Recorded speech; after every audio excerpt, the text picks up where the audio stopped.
on the drive. Right shoulder arms. Right face. Forward squat. Right knee.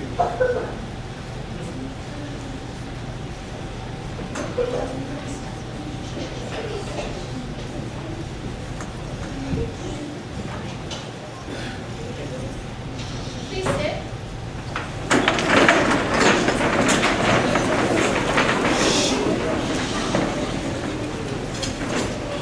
Good morning. Morning. We are the sons of the American Revolution. What that means is, I'm going to try to get this to a storytelling style and to go down to the 3rd grade, 4th, 5th grade, and so on.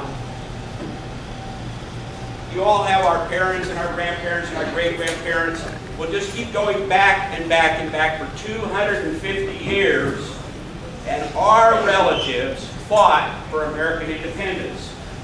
And in order for us to belong to this society, we had to prove that our relatives did fight, had something to do in the positive side of the American Revolution, such as maybe signing the Declaration of Independence, or maybe they supplied food for the soldiers, or lodging for the soldiers. Those kind of people were very instrumental in the success of the American Revolution, and so they are also a relative of theirs, would be acceptable to become a person of the Sons of American Revolution. We also have a ladies' side called Daughters of the American Revolution. And sometimes you'll hear these initials DAR and SAR. Those are our organizations. We're nation, almost worldwide, because some of our support during the Revolutionary War came from France, came from Spain, and monetary came from the Dutch and the Swiss. So we had lots of support. The one that we were fighting were the British, England, small little island out in Europe, off of the coast of Europe. But that little island of England, or the British Empire, at the time was the most powerful army, navy in the world. They had hundreds, if not thousands, of ships. And they conquered different parts of the world. For instance, they've still, South Africa was one of their places that they conquered. In China, they had conquered what was in Hong Kong, was the British Empire. And the British also came to America. And this was over 250 years ago, about 300 years ago, right after the Pilgrims landed. I'm sure you've heard about the Pilgrims. Lots and lots of European or people came to America. A lot of them were from Britain, and they were British ancestry, but others were German, and some were Swedish, and some were French, but primarily were English. And the English had these what we call colonies. They weren't states at that time. We know that there are 50 states in the United States right now, but before the Revolutionary War, we had colonies, 13 of them. And each colony was run by a governor. But the governor came from England. So the American, or the people that were living in America, were not being represented. And sometimes you'll hear the saying, taxation without representation. What they meant by that was that the British were charging the people that lived in America to live here. Whatever they did, they had to pay for it. And so those were taxes. And they had what we call stamp tax. And it's not a postage stamp, but anything that you take and stamp with a big, I guess it was a stamp of some sort, like a rubber stamp, except they didn't have rubber in those days, but they stamped and they used wax and stamped things, and that's how they made money. Because if you're going to have the most powerful army in the world, it costs a lot of money. So they saw America as a very rich and abundant, not so much in money, because they were using British money, but because of our resources. We had lumber. We had unbelievable fishing available along our coast. We had tobacco was being grown all over in the South. And so those things that we were growing and raising and had here was being shipped back to England. Now, so you understand time. About 2.5 months ago, we had Christmas. Everybody remember Christmas? If I was on a ship in those days and got on that ship, it would take me 2.5 months or longer to go from the Atlantic coast, let's say New York City or Boston, to England. 2.5 to 3 months. And what do you think they use for power? Anybody have any idea what they use for power? Somebody said it. He said it over there. They say wind. The only power we had 250 years ago was wind. The engine had not been invented yet. So they had to rely on a wind to move the ship. Well, today we have no wind outside. We have fog. And if we had wind, the fog would blow away.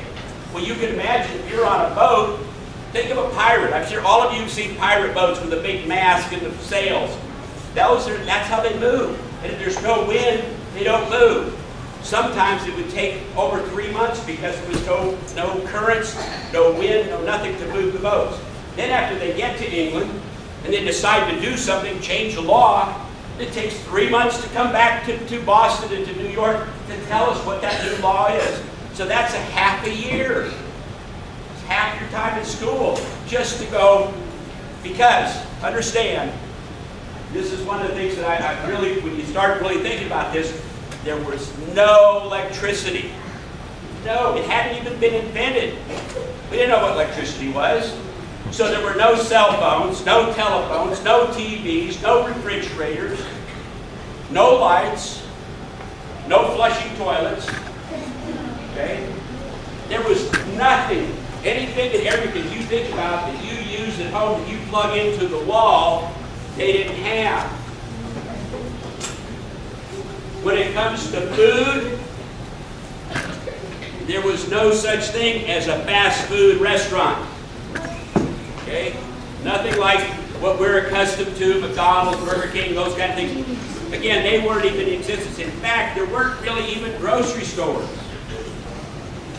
The soldiers had to fend for themselves. They would use a musket, which Steve's going to talk about, and they would shoot squirrels and rabbits and deer, and then they would use that for their meat. And if they were lucky, they had a little ground, they could plant some potatoes or corn, and they picked berries. But when they're out fighting in the war, obviously they couldn't plant plants and then expect to be able to harvest those because they were fighting. When they signed up to help in the Revolutionary War, they were basically committed for 1 year to leave home. Now, we have an assortment of uniforms up here in which Carrie's going to talk about, but there's one that we don't have, and that's the Minuteman, or what we call militia.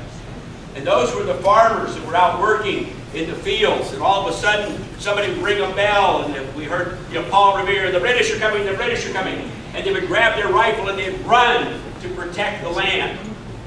And so they were wearing what we would call the clothes of the day. What we have here, what I have, is a continental uniform, like an officer's uniform. The officers were lucky enough to get some uniforms, but primarily when we started fighting Britain in actually started in 1775, we really didn't have any kind of organized military or army. And here comes Britain, their redcoats. And the people in Boston call them lobsterbacks. Now, Brian, with the drum, he's got a red coat, but he's different. He's an American patriot with a red coat. He'll explain why he wears a red coat. Because each thing, everything has a meaning. Whether it's a plume in a hat, something on the shoulder, a waistband, those are the ways that we identify the soldiers. Now, I'm sure everybody in here has heard of George Washington. His birthday, celebrated. We went down into Los Angeles and joined a couple, or at least 100 or so, compatriots like ourselves in honoring George Washington. But George Washington never really had a formal education. He was self-taught. And he learned how to fight in the military by fighting with the British in the French and Indian War, sometimes called the 7-Year War. That's where George Washington got his experience to be a fighter. In 1775, it was because of all these taxes and these battles and things were going on, and the Patriots were, at that time we called Sons of Liberty, their cause was to have independence. So they had these meetings, and the meetings were called Continental Congress. And that was the first forming of our government. And at the Second Continental Congress in 1775, John Adams,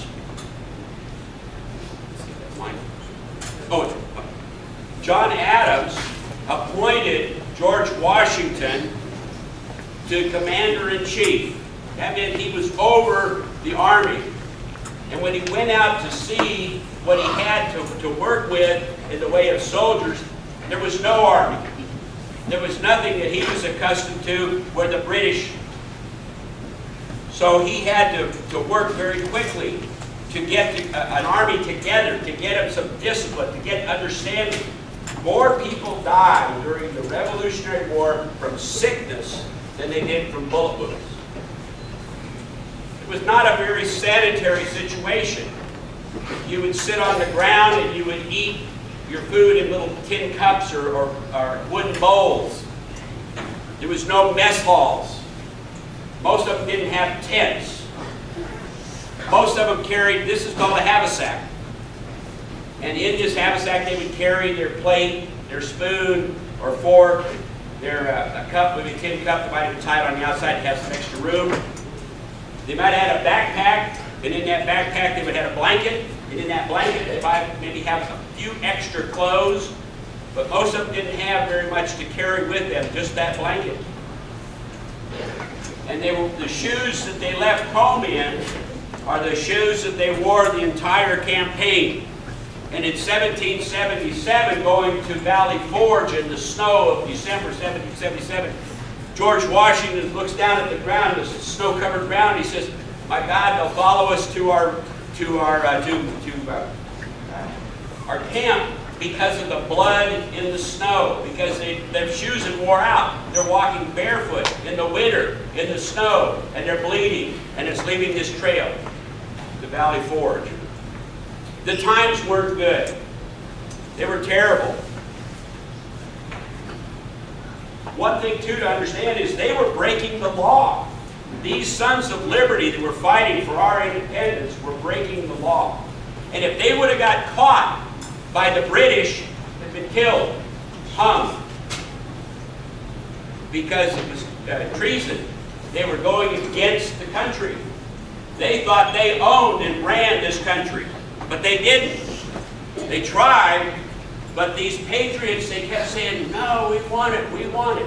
Well, we know that the Declaration of Independence was written in 1776 by Thomas Jefferson, and Thomas Jefferson was our third president.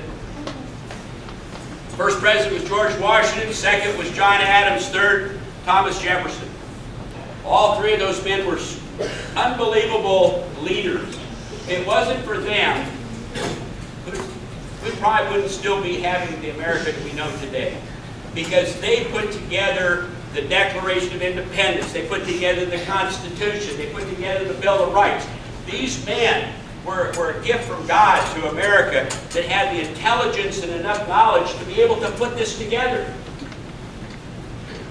Again, when they wanted to go somewhere, it was walking. Maybe if they might have had a cart being pulled by maybe a horse or a steer or some kind of a mule or something. No transportation, no trains, no cars, no planes, none of that. Walk, walk, walk. Since there was no telephone and no TV, everything had to be written in longhand, and they used a quill pen.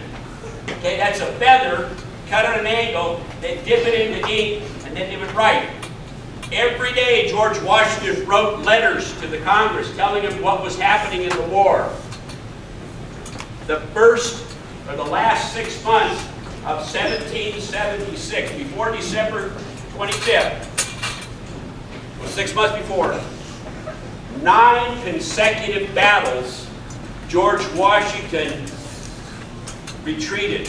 He did not fight him against the British.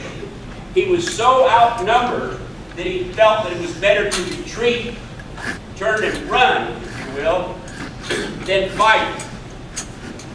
But on the Christmas Day of 1776, and you'll see this, maybe a portrait in your book or something, where George Washington's going across the Delaware River, and they got the flag, and they're taking this boat. Well, that was all done in the middle of the night, and it's dark, and they moved a couple thousand troops across the river during the snow and ice floating down the river. It was terrible. But because it was such a bad time, the weather was so bad, that this being on Christmas Eve, the British didn't want to do all the fighting. They actually hired Germans to do fighting for them. The Germans, known as Haitians, and the British said, okay, Haitians, 1,200 of them, you stay here and protect Trenton, New Jersey. And I guess on Christmas Eve, they partied a little bit. And when George Washington and his troops showed up the next morning, marched into town, not one patriot got killed. Only a few of the Germans were shot and killed, but 1,200 of them were captured as prisoners of war. And that was the first real victory for George Washington. 9 times he was defeated. He turned and ran. But on the 10th time, he came back and won. That is what we call tenacity. That's what he's saying. I'm going to make it work. I'm going to make it work, and he does. So don't give up. I was a school teacher. I had students give up, but if they don't give up, they'll succeed. And that's the same with you. George Washington, our greatest leader, our first president, commander-in-chief. He failed 9 straight times, but the 10th time he won. And that brought a lot of life into the army. The 1776 is when the Declaration was written. The war did not end until 1783 in what we call the Treaty of Paris. So for 7 years they fought before it was all over. Now, I'm going to let Major Steve talk about the weapons that were used during the war. Okay.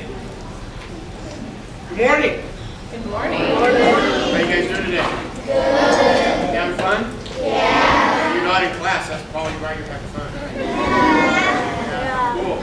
All right, well, as compatriot Arnie said, I am here to talk about the weapons, and I think the 5th graders probably want to know a little bit about that. But, you know, like you were already told, there wasn't a lot of technology. In fact, there was no technology as we know it today in those days. So we didn't have F-16s flying around in aircraft carriers and smart bombs and GPS and all that stuff for the weapons. Everything was like on the ground, and we'll ask questions later, okay? Okay? We'll get you. Okay? So everything was ground fought. We had weapons. They had flintlocks. This is a flintlock. Okay? 1 round is all it shoots at a time, and then you have to reload it. Okay? And it's black powder, so there's no bullets. But there's round balls that goes in here, okay, with gunpowder that you have to pour in here, and then stamp it down with the ramrod, okay. So we had flintlocks. We had flintlock pistols, which were like this. You see these a lot with pirates. Same thing. They're black powder, okay, and they use a flint, and they strike this, and when it hits, it strikes a flash. And it ignites the powder, and the bullet goes out. Actually, it's a round ball that goes out. They had tomahawks. We have a tomahawk down here. They had swords and sabers. I'll show it to you in a minute. They had swords and sabers. This is a sword. Okay? This is a sword. The sword is triangulated. You see how it's kind of triangulated? That's so it's strong and doesn't break and bend. So you can gore better. They gore people. okay? So you can work with sabers. I don't have a saber here, but you've all seen sabers. They're long, curved knives, right? Long knives. This is why the Indians called all soldiers long knives, because they had long knives. But the sabers are curved. If you see a saber that's curved this way, those were used by the horsemen or the cavalry, okay? Because with a sword, you have to spear and gouge. If you did that on a horse, you'd get stuck. So the sabers were curved so they could slash and keep riding by. Okay, so that's why they had sabers, and officers usually had the sabers. Okay? Excuse me a second. I have to remember this one. This is called a frog that this holds us in, okay? This is called a frog. It holds my sword. And it also holds the bayonet. Okay? Now the flintlocks, as you know, you've all probably seen the movies where they line up in a big row and they have another row behind, and the first row aims and shoots, and then they kneel, and then the second row behind shoots. Well, while they're kneeling, they're reloading a weapon, okay? A good rifleman could reload this weapon about 3 or 4 times a minute. That's about all there was. About 5 minutes of that, and by that time the black powder is real dirty. It's dirty ammunition, and it fouls the weapon. Then you can't use it anymore. So at that time, they would put on the bayonet, okay? And then they would charge. They would charge and use the bayonet.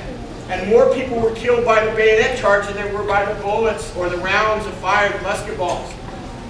The muskets were only good for about 50 yards of accuracy. Okay? These muskets are only about 50 yards. That's half a football field. Because the balls were round, like a baseball. You guys all know what a knuckleball is when you throw a baseball, a knuckleball, and it kind of goes like this, and you don't know where it's going. Well, that's kind of what a musket ball does when it shoots out, because it's round with no curve. It's not rifled, and it would go off. If it went 100 yards, and that's about where these guys would face off each other, when they got to about 100 yards, they'd start firing apart. British and the U.S. in their ranks. They would work about 100 yards. But at about 100 yards, that musket ball would curve maybe 10 to 18 inches. So you never knew who you were going to hit or if you were going to get hit. Okay? But it would hit with such force, it could actually take an arm off. Okay? If it hit you, you might lose your arm. Okay? So that's a pretty strong force. Okay? These musket balls were anywhere from a ½ inch to 3/4 of an inch in diameter. This one fires a .662 ball. Okay, 0.662 millimeter, or 0.662 inches in diameter. Okay? They also had mortars and cannons, which you'd see the artillery firing before they actually had the muskets fired. So the artillery would fire cannons and mortars. Okay? I'm getting a little ahead of myself here. The bayonets were also used when the cavalry would come, because these were long. They would get 4 or 5 guys in a circle, and they could defend against the cavalry and the horses charging, because they were so long. They could help defend and fight the horses charging, so the horses would get gored, kind of thing, so they could fight like that. The muzzle velocity on this is about 1,200 feet per second.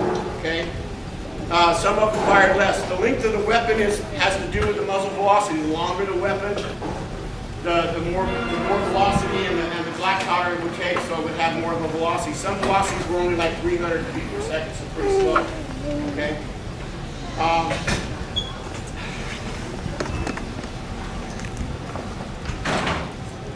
You guys have all heard about the Kentucky long rifle, right? Yeah? Everybody knows because of Daniel Boone, right? Is that right? Well, actually, it was not the Kentucky long rifle when it was first invented. It was called the Philadelphia long rifle because it was invented by a German that came over to fight, and the Germans settled in the Pennsylvania, Philadelphia area. Okay, and there was a gentleman by the name of Martin Milan that invented the long rifle. Well, the long rifle was really accurate because it wound up with a short bullet, and the inside of the bore. This is the rifle. And this rifle, this musket, is smooth bored, and that's where the balls would come out and knuckle. Well, the long rifle had rifling in it, had grooves in it that rifled around. Okay? So when the bullet went, it started spinning. Like a fastball in a baseball spins, has a spin to it, keeps a straight, smooth path. It would be a straight, smooth path. Well, the long rifle was used but more for picking off people standing behind and shooting, not in rank and file, but more for sniping, okay? Because it had accuracy, but it wasn't used in the rank and file because the ball or the bullet fit tighter, and it was harder to reload. So they didn't use that, and it fouled faster, okay? Because it was too tight of a fit, so it would foul faster. So the musket, the flintlock, was the choice of weapon for the armies in the rank and file fighting. Okay, cannons and mortars would range. They had 3 pound, 6 pound, 12 pound. This all has to do with the size of the ball and how much it weighed. They had different balls. They had solid balls. They had grape shot balls, where they had the ball inside would have like little bitty pellets in it. Okay, and those things would explode. They had ones that were full of powder that would explode. They would have like a little round in it with a little fuse, and it would go out and fire. Well, a grape shot ball, they could fire these things off maybe 200, 300 yards. A grape shot ball could take out an entire company and had a kill radius of about 600 yards wide. So one shot, if it exploded around you, you were probably going to get taken out. For 600 yards, that's quite a span. These things, like the Patriot Army said, did not have, they didn't have technology, so we didn't have jeeps and trains and wagons to pull stuff. In 1775, when General Washington was surrounding the British in the city of Boston, he didn't have a lot of cannons and weapons. Well, in the 7-Year War, the French and Indian War, Fort Ticonderoga had been taken over. And so he knew there were a lot of cannons and mortars up there. So he sent General Knox up to Fort Ticonderoga in the wintertime to bring these back, to bring some of these back. He brought about 58 mortars and cannons back, some of them weighing like 2,000 pounds. They had to be dragged on sleds with horses through the snow. They brought them back. A couple of them fell in the river, but they got them out. Okay?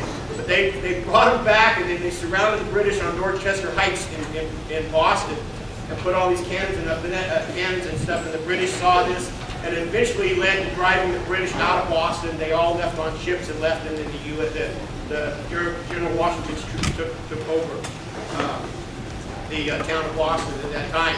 But later they left, and then they had to go to New York, and New York became another battle, and that's another story on that one. But so as far as loading goes, guys, this is called a hammer stall, so it keeps the flint from striking the hammer by accident. Okay, this is where you load a little tray in here, and pan that you put powder in here. Then you would pull the hammer back, and then you would pour powder in here and a ball, and then you would ram it down. Then you would ram it down inside. Okay, just lightly, not too hard. You don't want to break the powder. Put it back. I'm not the most proficient at this. Then you put it back, and then you would fire the weapon. You have to pull it back, fire it, and then you fire the weapon. Okay? So they weren't very accurate, but that's how you basically